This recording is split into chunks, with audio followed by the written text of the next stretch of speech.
Je vais lire un résumé de l'histoire de l'excommunication qui a été faite par le Gaon de Vilna, le tribunal, le Bedin de Vilna, ainsi que plusieurs Batédinim, plusieurs tribunaux rabbiniques de la même région à l'encontre des chassidim. Je vais lire et ensuite on fera un petit commentaire. Alors le contexte historique, à la fin du XVIIIe siècle, le mouvement chassidique s'est rapidement répandu en Europe de l'Est en mettant l'accent sur la mystique juive, la prière spirituelle profonde et le rôle du tzaddik comme médiateur entre l'homme et Dieu.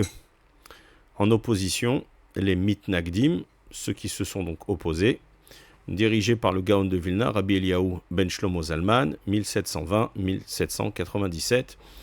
Alors les mitnagdim, eux, considéraient le chassidisme comme une menace sérieuse pour le judaïsme traditionnel. Le Gaon de Vilna et les rabbins de Vilna accusaient les chassidim de s'écarter de la halacha, de négliger l'étude du Talmud et d'introduire des éléments mystiques nouveaux dans la pratique juive. Par conséquent, 3 excommunications majeures furent prononcées contre les chassidim entre 1772 et 1796. La première excommunication, donc le 17 Sivan 5532, le 11 juin 1772, à l'initiative du Gaon de Vilna.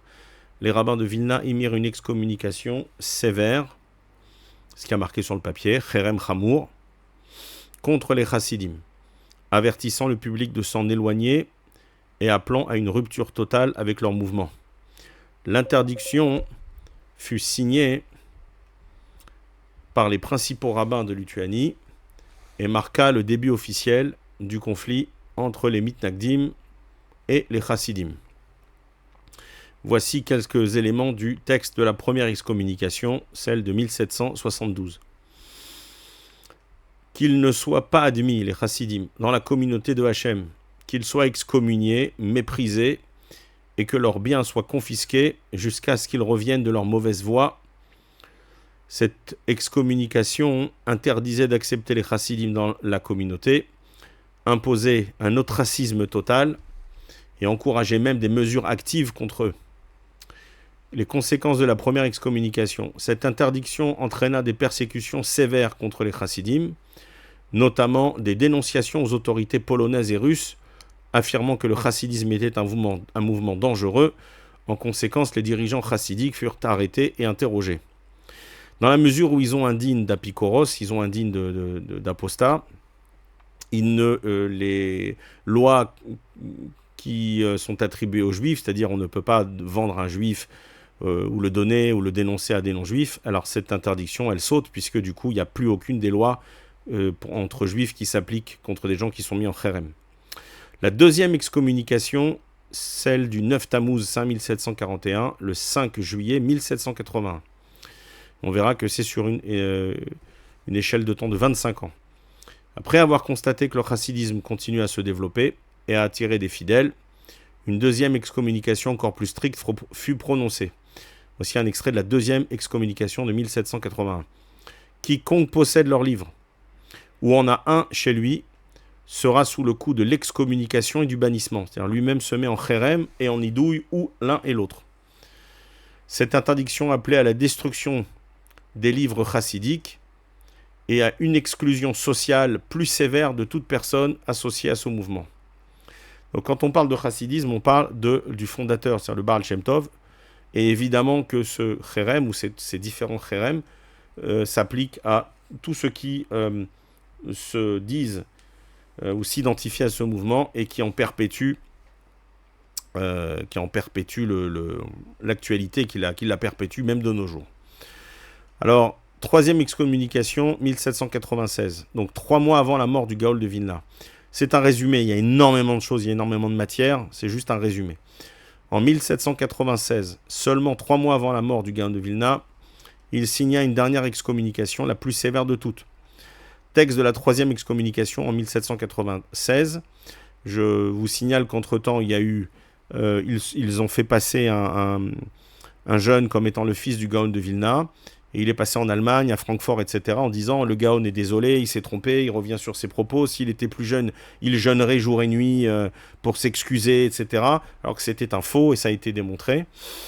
Et donc le Gaon de Vilna, il y a eu énormément de choses du serpent, en fait, de stratagèmes maléfiques et du serpent pour essayer de faire annuler ces excommunications, car elles ont des incidences, on va le voir, très, très graves et très importantes. Donc le texte de la troisième excommunication, quelques mois avant sa mort, donc presque 25 ans après la première, il n'a pas lâché d'une semelle. Sachez que le Gaon de Vilna était probablement l'un des plus grands, parmi les plus grands après le Ari Akadosh, dans les 500 dernières années.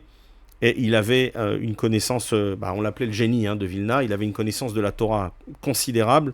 Il connaissait la Torah par cœur dans les deux sens, à l'envers et à l'endroit, et il était notamment baki, connaissait toute la Torah, même la Torah du secret, et il a fait ses propres commentaires sur les Tikkuné HaZohar, sur le Zohar, sur le Sefer Yetzira, sur beaucoup de livres de Kabbalah. Il était complètement complet et génialement brillant, et aussi avec des midot, avec des traits de caractère extraordinaires. Donc c'était un phénomène en termes de midot, en termes de traits de caractère, mais également en termes de connaissance de la Torah. Vous lirez sur le Gaon de Vilna. Donc la troisième excommunication, trois mois avant sa mort. Nous avertissons par la présente toutes les communautés juives de ne pas s'associer à eux, les chassidim, ni en parole ni en acte, de ne pas les accueillir chez eux, de ne pas leur confier les fonctions de Moël, circoncision, d'enseignants ou d'abatteurs rituels, de shochet. Donc en fait, il leur refuse tout type de responsabilité religieuse. Et en fait, selon lui, donc leur mila n'est pas cachère, elle n'est pas reconnue, leur enseignement de Torah n'est pas valide, et leur shrita n'est pas reconnu. Et il dit, même s'ils effectuent la shrita, l'abattage rituel, donc il est interdit de consommer de leur viande. Donc il considère leur viande, je vais continuer, quiconque s'approche d'eux sera retranché, un karet, et descendra dans les profondeurs de l'enfer, dans le Sheol. Je continue, car ils sont une génération perverse des effrontés, et ils disent de chaque arbre et pierre, voici ton Dieu, ô Israël. Je vais expliquer. Elé Eloké Israël de chaque Etzva Even. Je crois que c'est l'accusation la plus grave qu'on puisse proférer. Là, il explique ici l'expression voici ton Dieu, ô Israël, donc Elé Elokecha Israël, qui est dans Shemot 32 et Passouk 4, est une référence directe au péché du veau d'or, ce qui indique que le Gaon de Vilna considérait le chassidisme comme une forme d'idolâtrie. Signification de la troisième excommunication, donc. Comparaison avec le veau d'or. C'est-à-dire une accusation très grave suggérant que les chassidim sacralisaient des objets, des lieux et des personnes, comme les tzadikim ou le rébé, de manière inappropriée, c'est-à-dire en faisant de la avoda zara. Deuxièmement, séparation sociale extrême. L'excommunication exigeait une coupure totale avec les chassidim, y compris dans des fonctions communautaires essentielles, comme la shrita, l'abattage rituel, ou la mila, la circoncision. Troisièmement, menace de karet. Ça, c'est très grave, retranchement spirituel. C'est-à-dire que la personne n'a pas dans certains cas, n'a même pas de monde futur. Une nouveauté dans cette excommunication, la troisième, c'était l'avertissement que ceux qui s'associaient au chassidim subiraient la peine de karet, c'est-à-dire une sanction qui est ici d'ordre biblique de la Torah. Alors, on va continuer. Conséquences historiques des excommunications. Les excommunications imposées par le Gaon de Vilna eurent des effets durables sur l'histoire juive. Persécution des chassidim, ils furent dénoncés aux autorités russes, et notamment leur chef de file, Shneor Zalman de Liadi, le Harour Hazaken, plus connu sous le Admour Hazaken, mais Admour c'est Harour, c'est maudit. Et donc il fut emprisonné en 1798, d'ailleurs ils font une grande fête sur sa libération, etc. Et d'ailleurs, lorsque le Gaon de Vilna est mort, ils ont fait des grandes fêtes, les chassidim, parce qu'évidemment on fête la mort on se réjouit de la mort d'un tzaddik. Voilà, creusement du fossé entre chassidim et mitnagdim, c'est-à-dire ceux qui s'opposent. Maintenant, sachez que dans mitnagdim, il y a aussi le mot met et le mot gad et meni. Pour ceux qui connaissent un peu, vous pouvez aller dans l'Ishaya. C'est deux formes de avodah zara qui s'appellent gad et meni. Peut-être qu'on reviendra dessus, mais ça correspond exactement aux deux mouvements phares de la chassidoute qui correspondent à Breslev et Chabad. Conclusion, le Gaon de Vilna décéda le 25 Tishrei 5568, donc le 9 octobre 1797, et environ un an après sa dernière excommunication, dont un peu moins, on a dit 3 mois.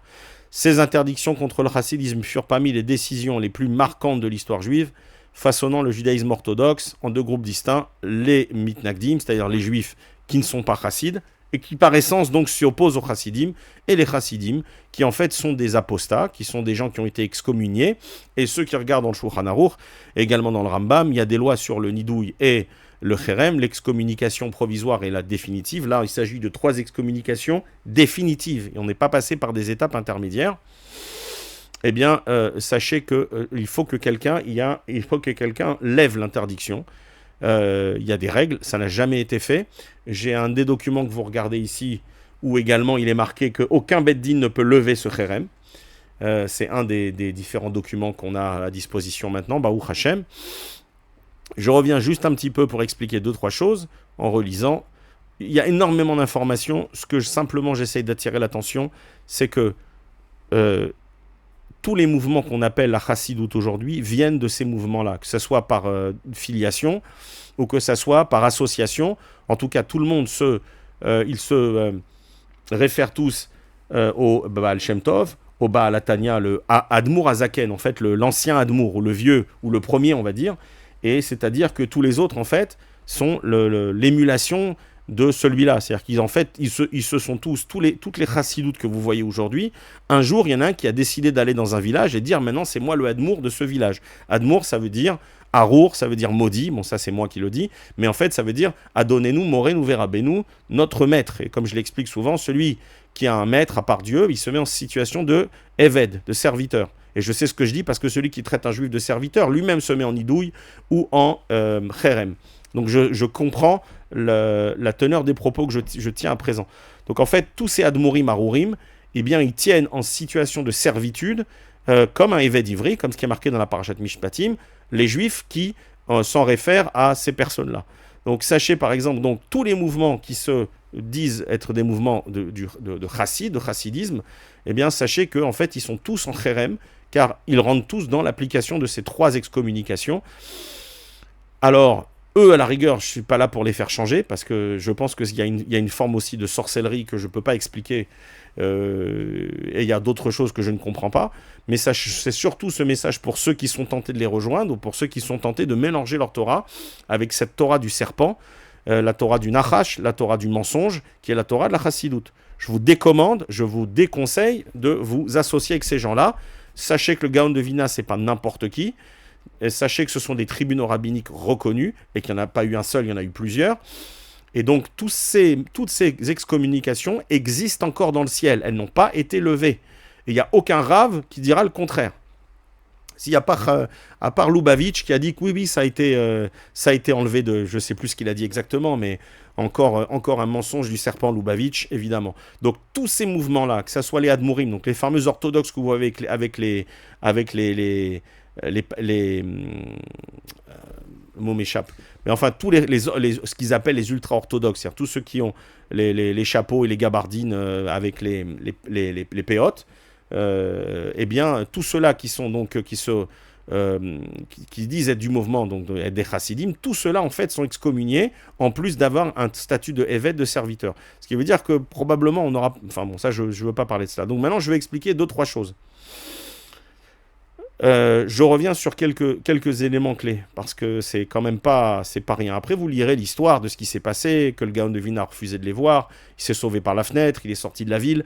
Il savait qu'il y avait du kishouf, il savait qu'il y avait probablement de la magie ou de la sorcellerie, comme ce qu'ils ont fait avec Aaron à Cohen pour le veau d'or, et du coup, il n'a même pas voulu voir leur visage, tellement pour lui, c'était des Rechaim. C'est des propos d'une gravité extrême, même contre les réformes, il n'est pas sorti comme ça. C'est vraiment propre à la chassidoute, à tout ce mouvement déviant. Alors, je reviens sur quelques éléments. Donc, sur le premier cherem, qu'ils ne soient pas admis dans la communauté d'Hachem. Donc en fait, il les a rejetés. Ils sont plus juifs, ils n'ont plus un statut de juif, mais un statut d'apikoros, qui est pire que... bref, qu'ils soient excommuniés, méprisés, que leurs biens soient confisqués jusqu'à ce qu'ils reviennent de leur mauvaise voie. Donc tous ceux qui font tchouva, les Ezrat Hachem, ils sortent de ce cherem. Cette excommunication Donc, ostracisme total. Je continue. Donc, s'ils les ont dénoncés, vous savez que c'est très grave. Celui qui est Moser, celui qui livre un juif aux autorités, vous savez qu'il perd son statut de juif, il peut plus être témoin, il peut plus être aide, enfin c'est très très grave. Donc le fait qu'il l'ait fait, et pas pendant presque 100 ans, qu'ils aient dénoncé, frappé, violenté, séparé, chassé les chassidim à coups de bâton, ils les ont humiliés, etc., c'était les Talmidei Chachamim. C'est pas n'importe qui a fait ça. Donc ils savaient ce qu'ils faisaient. Donc s'ils avaient un statut de juif, jamais ils se seraient permis, ne serait-ce que de lever la main sur eux. S'ils l'ont fait, c'est parce qu'ils ne les considéraient plus comme des juifs, mais comme des apostats et comme des gens dangereux, de la même manière que les adeptes de JC, de Jean-Claude, qui ont fait la même chose dans les 10, 20, 30 années après la mort de Jean-Claude. Et ben, il y a eu, bref, voilà.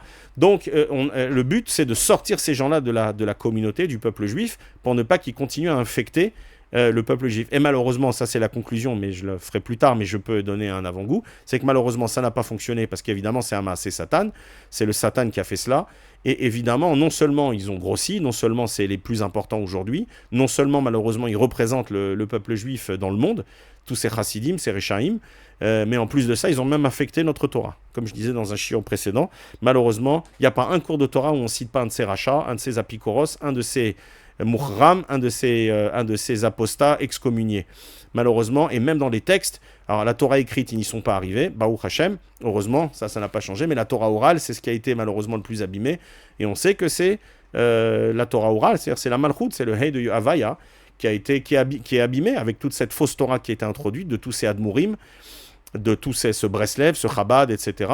Et on sait que malheureusement, Al-Kessia, que la guerre, elle est contre Amalek, qui Yad Al-Kessia. Et il y a Yudke, et on sait que le Kissé n'est pas Shalem parce que la dernière lettre du Shem Hashem n'est pas Shalem. C'est-à-dire la dernière lettre du nom de Dieu, le Hey, qui représente la Torah orale, elle est abîmée, elle est endommagée. Et on sait pourquoi, parce que la Torah orale est endommagée.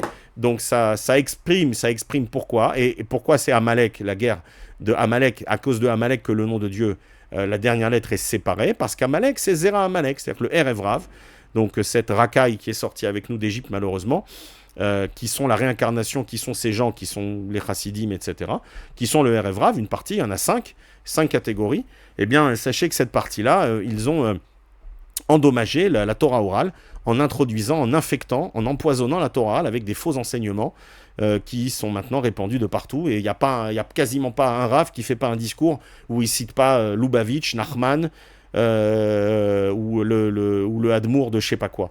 Donc on est dans une situation qui est catastrophique pour le peuple juif. C'est une catastrophe. C'est le changement, la Torah orale qui a été infectée par ces racailles. Deuxième excommunication, donc elle est encore plus stricte. Et là, j'en appelle à votre bon sens, d'accord ? Et si vous avez un peu d'Irat Hashem, un peu de crainte de Dieu, qui êtes-vous ? Comment on peut il y a eu 3 excommunications, 3 chérem, chamour, graves, sévères qui ont été pris. Comment on peut prendre ça à la légère ? Alors, dans le deuxième texte, je reviens dessus, quiconque possède leur livre, où on a un chez lui, sera sous le coup de chérem ou de nidouille, de excommunication, de bannissement. D'accord ? Ça n'est pas fini. Encore une fois, ces 3 chérem sont encore valides. Et il y en a d'autres qu'on ne connaît pas, qui ont été pris par d'autres tribunaux. Donc, comment vous pouvez avoir le Tanya ? Comment vous pouvez avoir des livres de Lubavitch à Satan ? Comment vous pouvez avoir des livres de Breslev alors que c'est interdit ?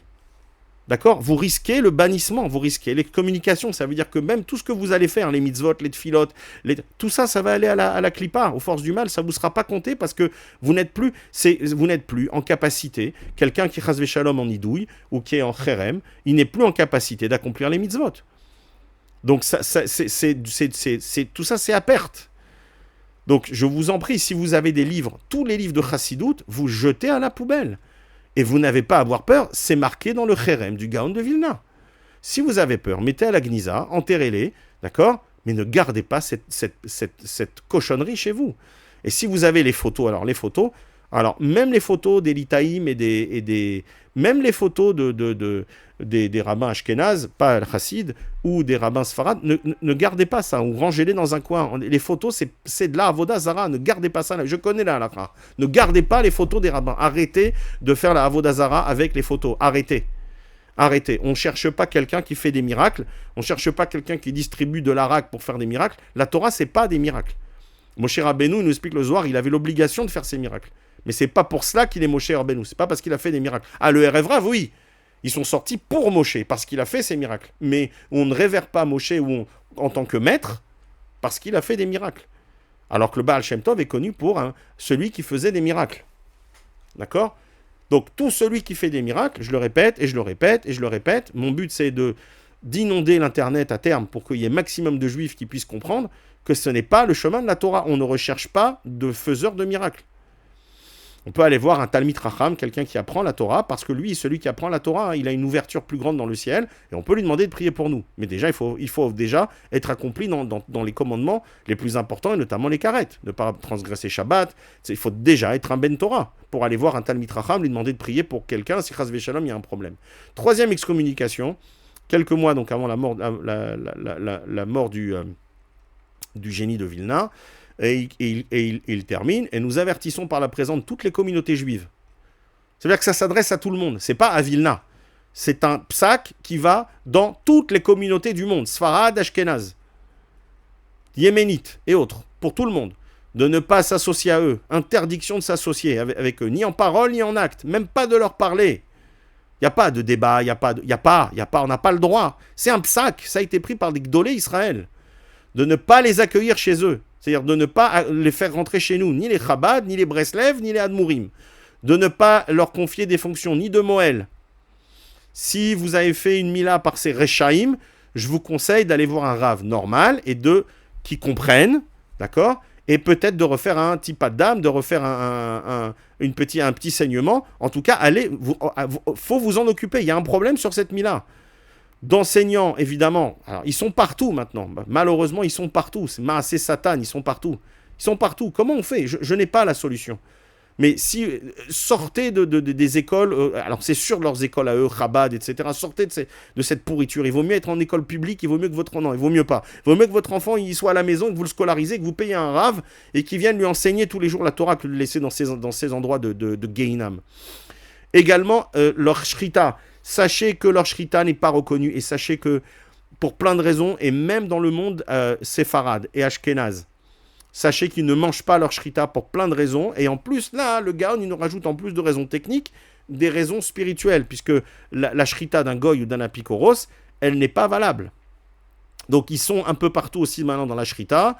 Sachez que vous ne pouvez pas manger ni leur poulet, ni leur viande. Ce sont des gens dont il faut se sauver comme du diable en personne. Voilà. Et il termine, quiconque s'approche d'eux sera retranché. C'est un karet. Un karet. Il n'y a pas de chelek les olam haba, les amis. C'est très compliqué. Le Rama qui dit, celui qui a un karet, Rabbi Moshe Cordovero, oilo, le jour où il part de ce monde. Et il descendra dans les profondeurs, dans Sheol. Il descendra dans les profondeurs du Gehinam, pas dans les niveaux les plus... Non, tout en bas. Maintenant, vous êtes prévenus. Et de terminer, presque... Non, j'ai pas terminé. Car ils sont une génération perverse. C'est le serpent, mes amis. Ils disent Zera Amalek, le Erev Rav, puisque c'est le Erev Rav qui revient, qui est sorti d'Égypte. Ceux qui recherchent la magie, les miracles, etc., et qui recherchent des statues, des photos, la photo de ce rachat de Lubavitch qu'on voit partout sur toutes les rues, qu'on voit sur tous les panneaux. Cet Avodazara, il y a sa photo partout à se tamer. C'est pour nous impurifier. Celui qui regarde cette photo, il est impurifié. Même si elle est jaunie par le soleil, il est impurifié de voir la tête de ce rachat. Car ils sont une génération perverse, ce sont des azépanim, des effrontés. Qu'est-ce qu'elle dit la Gemara sur la Gemara Sanhedrin à la fin des temps? C'est ce qu'il va y avoir. Que la hazout, elle va être que les gens, ils vont être... C'est exactement ça, c'est cette racaille qu'on voit. Et ils disent de chaque pierre et de chaque arbre, donc là ils parlent de Etzva Even, voici ton Dieu, ô Israël, El Elokecha Israël. Cette phrase-là, elle revient au moins 2 fois dans la Torah, et il dit que si on se comporte mal, on va servir d'autres nations, etc., qui vont servir des dieux, Etzva Even, qu'on ne connaît pas, etc. C'est quoi la pierre et l'arbre? Alors en général, ça correspond à 2 types d'Avodazara. On sait qu'il y a toujours, pour ceux qui comprennent Zund des Klippa, malheureusement, l'homme et le Samer Mem et Ishto, Arishait. Et ça représente également tout plein de couples d'Avodazara, comme j'en ai parlé avant. Il y a dans Isharia, il y a Gad et Meni. Et en fait, ils font de même une Avodazara. Donc ce sont tous ces Rechaïm en fait, dès qu'ils trouvent un tzaddik ou un rébé, ils en font automatiquement ils en font une avodazara. Demandez-vous pourquoi, hein, demandez-vous pourquoi à l'Akba Omer, d'accord, tous ces Rechaïm de Chassidim, ils vont, et Rabbi Shimon, et Rabbi Shimon, et Rabbi Shimon, et dans les rues, et fait les feux, et les feux. D'abord, c'est des gens qui font, comme il dit le Gaon de Vilna dans un autre texte, chaque jour pour eux, c'est une fête. C'est toujours la musique, la fête, l'alcool. Ils sont toujours, c'est toujours soi-disant Liot Bessim Khatamid, toujours être en joie, qui est une invention de Breslev et qui n'existe pas. C'est dans la joie, dans l'application des mitzvot. Mais ça aussi, c'est un concept qui est faux, comme beaucoup d'autres de chez eux. Mais pourquoi en fait pourquoi ils révèrent en fait Rabbi Shimon Bar Yochai juste le jour de l'Akba Omer, alors que jamais il n'étudie le Zohar, jamais, au beau jamais il n'étudie le Zohar. Je vous dis, malheureusement, je souffre, je vis avec eux, mais Bezrat Hashem, ça sera bientôt fini. Mais c'est aussi, ça m'a ouvert les yeux sur énormément de choses, donc ça m'a permis de comprendre des choses de l'intérieur. J'ai découvert des choses que je ne savais pas. Donc toutes mes explications, tout ce que je vous explique aujourd'hui, c'est grâce au fait que c'est aussi grâce à l'expérience qui m'a ouvert les yeux, qui m'a fait me poser des questions, qui m'a fait ouvrir les livres, etc. pour comprendre. Donc quand je vous dis que ce sont la plupart des gens pas sérieux, qui n'étudient pas la Torah, ou qui étudient, qui glandent, ils viennent à la synagogue 2 minutes pour prier, ils prient en 3 secondes. Même leur prononciation, elle est fausse. Ils ont inventé une nouvelle prononciation. Alors, tzedaka, c'est devenu tzduki. Voilà, comme les tzedoki à l'époque, c'est intéressant. Même la prononciation, elle n'est pas ashkénaze, c'est une nouvelle prononciation. Donc, sachez que même ça, c'est une transformation. Donc, pourquoi je dis cela ? Parce qu'en fait, c'est pas qu'ils ont de l'admiration ou ils demandent à Dieu, par le mérite de Rabbi Shimon, de les exaucer. C'est qu'en fait, ils trouvent à travers tous les tzadikim, morts ou vivants, une forme d'avodazara, et en fait, ils vont vénérer le tzadik mort ou vivant, et c'est à travers cette vénération-là que supposément, ils vont aller se connecter avec Dieu. C'est pour ça que, par exemple, il y a une application qui s'appelle Tzadikim, que vous pouvez télécharger sur votre téléphone, ou pas, et en fait, ils répertorient tous les tzadikim de France et de Navarre, entre guillemets. Pourquoi ? Même des gens d'Afrique du Nord, parce qu'en fait, chaque tzadik pour eux, c'est une avodazara, et c'est un intermédiaire entre nous et entre Hachem. Au lieu de comprendre que le tzadik, chaque juif doit devenir un tzadik, c'est-à-dire qu'il doit faire attention à sa brite, et que par le biais de la shmirat abrit, il va lui-même avoir un statut de tzadik, comme dit le Zohar, comme je l'ai déjà expliqué, et donc le tzadik héritera du Olam Haba. Non, eux, ils veulent s'amuser, faire ce qu'ils ont envie de faire, ou pas, et ensuite s'attacher à un tzaddik, qui va être Nachman, qui va être Lubavitch à Satan, et peu importe, et c'est lui qui va, comme on sait, les sortir du Gehinam, les défendre, les sortir du jugement, et ils vont sortir acquittés, entre guillemets, d'un mauvais jugement, ce qui est de la Avodas Zara Mamash, c'est ce qu'a fait le Dorenosh, regardez, je ne vais pas rentrer dans la rote, etc. Voilà, tout ça donc pour vous expliquer que, en fait, quand on ne comprend pas le mouvement, on croit que vraiment, ils aiment le Zohar, ils aiment la Kabbalah, ils ont du respect pour Rabbi Shimon. Non, non, non, non, non. Dès qu'il y a une tombe de tzadikim, ils sont là-bas. Ils monopolisent les tombes des tzadikim qui ne sont pas trop monitorées, entre guillemets, par l'État d'Israël. Et ils en font, ils vivent là-bas. Il y en a qui vivent là-bas du matin au soir. Ils ont une vénération idolâtre du tzadik. C'est ce que nous dit ici.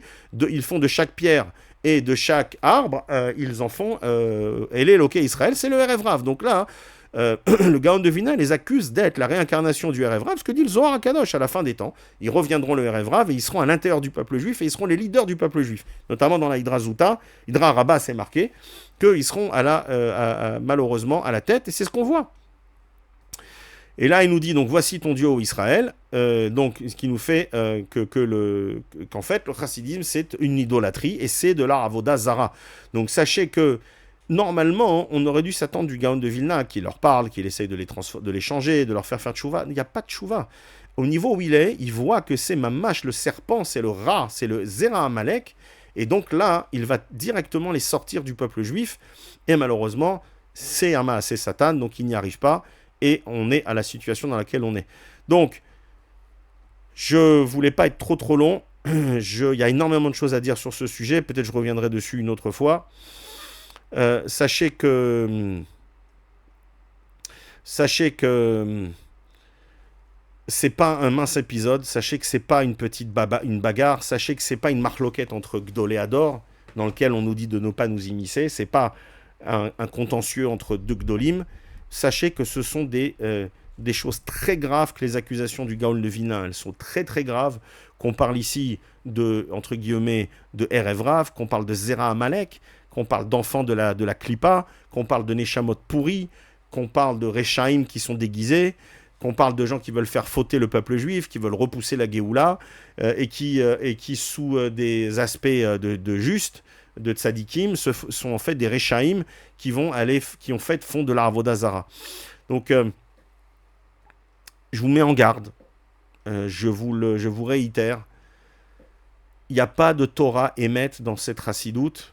Si vous voulez avancer en Torah, et si vous êtes marié, il faut être marié, et il faut aller au mikvé une fois que vous êtes marié, et si vous faites attention à vos yeux et à votre brit, alors commencez à étudier le Zohar HaKadosh, commencez à aller suivre des cours de Kabbalah, commencez à lire les livres du Hari HaKadosh, à recevoir des enseignements par des maîtres, par des vrais maîtres, et commencez l'étude. Ça, c'est la Torah, et c'est par le biais du Zohar, l'étude du Zohar HaKadosh, que la Géoula viendra Berachamim, et c'est pas par le Tanya, c'est pas par Nachman, c'est pas par la Chassidoute. Donc, il faut que vous ayez aussi une liste de tous les leaders chassidim pour éviter et pour ne pas les écouter. Donc, Lizensk, comment il s'appelle, Maguid de Mezrich, il faut que vous sachiez qui est dans la ligne. C'est très compliqué. Il faut savoir qui est dans la ligne des chassidim. Il faut aller sur Internet. Vous aurez la liste, j'imagine, sur Wikipédia. Tous les grands noms, entre guillemets, des apostats chassidim, vous devez savoir qui ils sont, puisqu'à chaque fois que vous allez trouver ça dans un livre, puisque c'est mélangé, malheureusement, il faut sauter, barrer, rayer, et ne pas entendre, même pas les entendre, ces enseignements, les sauter. Voilà. Et si vous avez un rabbin qui régulièrement ou malheureusement est trop infecté, vous devez changer de rabbin. Je suis désolé, on n'écoute pas des gens comme ça. Voilà. En tout cas, vous pouvez lui faire écouter cet audio. Vous pouvez lui donner les documents, ils sont disponibles sur Internet, le document du Kherem, que les gens se renseignent, qu'ils fassent leur travail. Je sais que malheureusement, même en Israël, ça n'est pas su. Même des rabbanim chashuvim qui sont âgés, qui ont étudié, ils ne savent pas. Je leur montre le Kherem, ils tombent des nues. Les gens ne savent pas. Donc, ils ont fait un très bon travail. Quand vous tapez n'importe quoi sur Google, les premiers qui sortent, c'est ces Rechaim de Chabad, qui se sont appropriés la Torah. Donc, on est dans une situation catastrophique. Donc, ne mettez pas votre Neshama en danger. La vraie Torah n'est pas chez eux. D'accord ? Ça, c'est la Torah du Sheker, c'est la Torah du Satan. Dieu, il aime toutes les créatures. C'est un des propos, c'est un des grandes lignées du Tanya Mea Baal.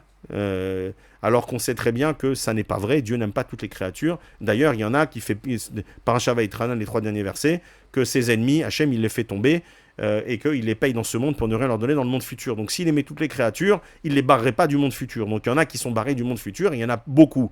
Voilà. Donc ça, c'est dans nos textes. Donc de dire maintenant que Dieu, il aime tout le monde, c'est ni plus ni moins que le Satan qui vous dit, allez-y, continuez, éclatez-vous, kiffez bien cette vie, etc. Vous inquiétez pas, Dieu, il aime tout le monde, ce qui est faux.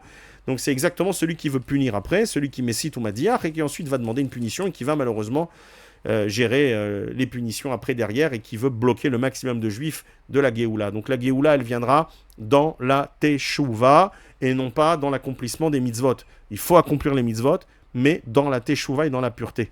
J'espère que ce message va circuler. J'essaierai de le faire aussi également en Bezrat Hashem en anglais et en hébreu pour avoir le maximum d'audience sur ce message. Ce qui est incroyable, c'est qu'une chose aussi grosse ait réussi à passer dans les oubliettes, à tel point que les Pashtanim, que ce soit le Chassonish ou le Mishneh Broura, eh bien, ils ont oublié cela, c'est-à-dire qu'ils n'ont pas accès, et même une fois ou deux, c'est cité dans le Ben Ishraï. Je ne sais pas comment ça s'est passé, mais on arrive à récupérer les propos, à intégrer les propos d'un Muhram, d'un excommunié, et d'utiliser des écrits de Torah d'un excommunié pour sortir des halachot et des psaques de halacha, ce qui me donne envie de vomir.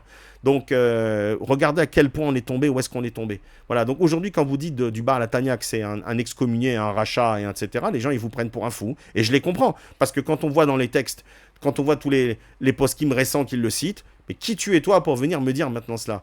Ma Habibi, moi je suis rien, mais si je reprends les textes du Gaon de Vilna et les 3 excommunications au minimum qui n'ont pas été levées, alors qui vous êtes pour vous permettre maintenant d'utiliser et de citer de côté, de citer et d'intégrer la Torah de Serechaim dans la Torah d'Israël. Voilà, j'espère que les gens vont se réveiller. Baruch Adonai l'Olam, Amen ve Amen.